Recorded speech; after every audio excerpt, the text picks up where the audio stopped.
Good evening. How are you? Well, it's about 70 degrees here. It's very nice. And I'm doing a stand-in talk for the same reasons I have since I've been here. It's hard to be sure of your footing. And so we'll be leaving Blairsville tomorrow and traveling back to Virginia. I don't know if I'll be doing a stand-in talk or a walk-in talk until we get back to Virginia. So this may be my last word.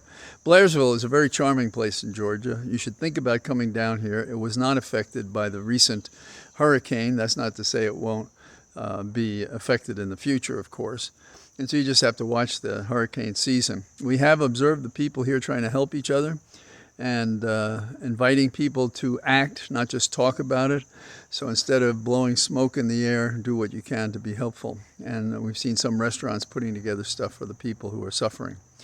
It's interesting that Representative Green, she has an explanation for all this, and the whole reason is not anything having to do with global warming. Oh no, forfend that should be the explanation, because having humans actually be causing our own problems, that would be something, hell, that we could actually deal with and perhaps treat and save other people from, but we haven't done it. So Green has an explanation.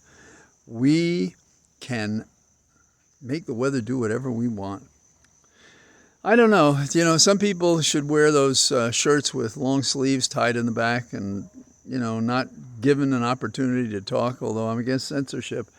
But some people should be put in a category of the funny papers, and she's a leading candidate for that. Now, in the ongoing set of lies, among the recent ones that I know about, is Trump claimed that the J.P. Morgan CEO was supporting him, and he said, no, I'm not doing that. And I said to you that a couple of days ago that there were like three things we had to be concerned about.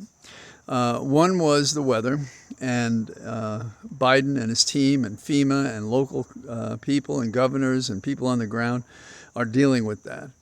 And another was the strike, the dock workers strike. And Biden has approached that very aggressively, and I'll talk about that in a second. And the third was the war in the Middle East. But let's talk about the strike. Biden's representative told management that they had to come up with a proposal. And as there was no settlement in the conversation they were having, Biden's representative said, you have 12 hours to come up with something. And they did. And so the strike is now in abeyance at least through January. They're going to continue working on it. And so the strike will not happen. So the economic impact, the dystopia that would result from us not being able to have dock workers do what they do best, is no longer a threat. Israel, that's another interesting problem. There are women in Israel, in the services and so forth, who have claimed that they were warning about the attack by Hamas. And so that puts us in another different place. And then there's a lot of questions about America. Should we be sending arms in that direction and thereby encouraging and emboldening Netanyahu to think he should do more and to increase the chances of a war? Biden is, of course, negotiating through his representatives of state and elsewhere to make this something better than that. The special counsel, as we've talked the last couple of days, gave a hell of a report to the court, basically saying this is how we try the case. We seek your approval for the admission of all this because it doesn't contradict what the Supreme Court said when it gave immunity to Trump, because Trump did all these things as a matter of private action. So they were unofficial acts. So he's not protected.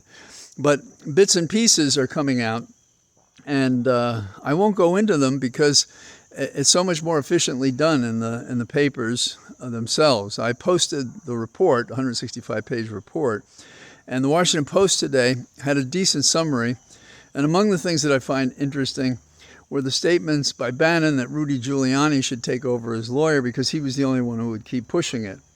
That's a hell of a statement when what you're really saying is he's more corrupt than other lawyers might be. And that it also reviews those lawyers who warned Trump not to do what he was doing. And so in the days approaching the election, what we have is we have very strong statements by key people in the Trump administration being disclosed in more detail than has been disclosed before, even in the January 6th report by Congress. And so this is going to be out there for people to discuss and consider. Now, I am not a person who has access to the internal polls and so forth. But again, I encourage you to look at 538 and that's the ABC poll, if I'm correct, and see what they say on a daily basis. I think they're responsible. I think what they'll say will be, good or bad, accurate as for the poll, and the poll will only be as good as the elements of the poll, how many people were called, contacted, what is their condition, are they people who would vote or not vote, what is the circulation of the people that you're choosing as your sample. And they go through all of the different polls, so you have some idea. Right now, it's very close in the battleground states. It has Kamala Harris ahead, but only by a point or two, some cases more than that. And so we're in this fight. It's different than it was before Kamala got into it, so it has improved. There's no question about that. The enthusiasm is there. People keep coming on all the time. And I guess you may have seen that in Wisconsin they're pushing Stein, who's the Green Party, and saying, oh, we're going to show them, you know. And the fear, of course, is that in a close race like that, she might take away a point and cause damage. And that's one of the reasons why we had an appearance in Wisconsin to offset that and to push back. We are in the same place we've been for some time, I think, since the team was formed and sallied forth and decided they'll sleep when they die. And so they're out there working their tails off, and we have to do what we can do, not like they're doing, of course, but, you know, phone calls to friends, to neighbors, if you're not going to be off-putting to them, I suppose. If you can make any contribution, make sure, of course, you vote. Get those who say they want to vote, particularly those who want to vote our way, to get out and vote. Now, I want you to know that I did my small part in Blairsville, Virginia, which is a very charming place where I'm staying, and in a cabin, too. It's really very cool. But I've also visited the plight at a distance of what happened to the Cherokee here, some of whom stayed here and made a living here and came forward over the years in various ways. And also what's happened in terms of the environment here, similar to what happened in the Dust Bowl, if you will, when people didn't have best management practices for what they were planting and so forth. And so the grass just gave out, and because it didn't have the moisture, it ultimately turned to dust, and the dust went up into the air and could be seen from one coast to the other.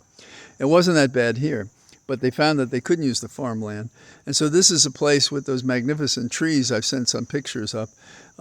This is a place that did a lot of lumbering. And until the federal government got involved, those practices were pretty terrible. Now, I haven't gone out and looked at what they're doing now. I can only say it's better, and I've been in some places where we have national parks.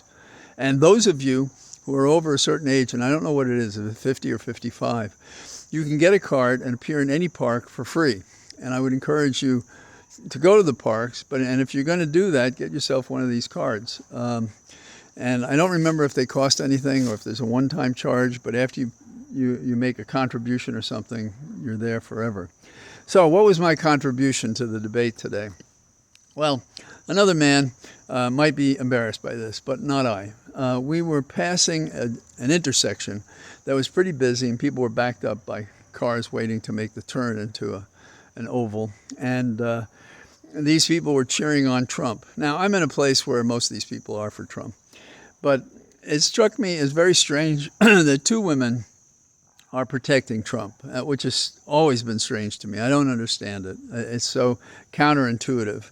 And so Holly yelled out, she was sitting in the back this time, we were all sitting, her brother and sister in the car and myself.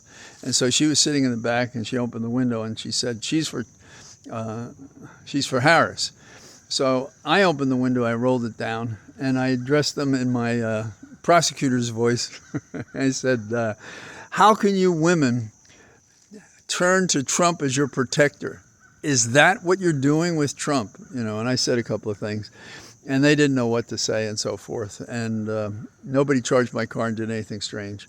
And so I went off happy, just like a kid from the South Bronx, restored to my original street side stuff for a few moments, and then I went back to being the civilian I can be. So I'm not proposing that you do this, but look for opportunities to talk to people. I've talked to people along the way, and strangers to me, and that's kind of who I am. Not everybody is comfortable doing that, but if you are comfortable talking to people and you think you can have a conversation with people and they say things that suggest to you might ask them more, do it. There's nothing lost. Just don't get them angry. And by the way, she said God bless to me after I gave her my message, and I said, you don't mean it. And she had this guilty look on her face. So, of the two women who were standing there. So that's my report. I will do what Trump doesn't claim. I never said some of the things I said to you today. I'm joking. And I look forward to talking to you, if not tomorrow, Sunday, and if not Sunday, by Monday. So it's been nice visiting with you. I apologize for these truncated messages, but I'm gathering information on the fly, if you will, and trying not to do what we do normally. And all or most or many of you are rightly concerned about thinking only about the lies all the time and how they jar you, because they are lies told by Trump and by his affiliates and by the government not doing the right thing. And so we're in open warfare, us for law and the Constitution, and for a democratic and Republican government. And when I say Republican, it's small r, representative government. And they stand for a government of hate and discrimination and division and dictatorship. And that's a choice that is evident in this campaign.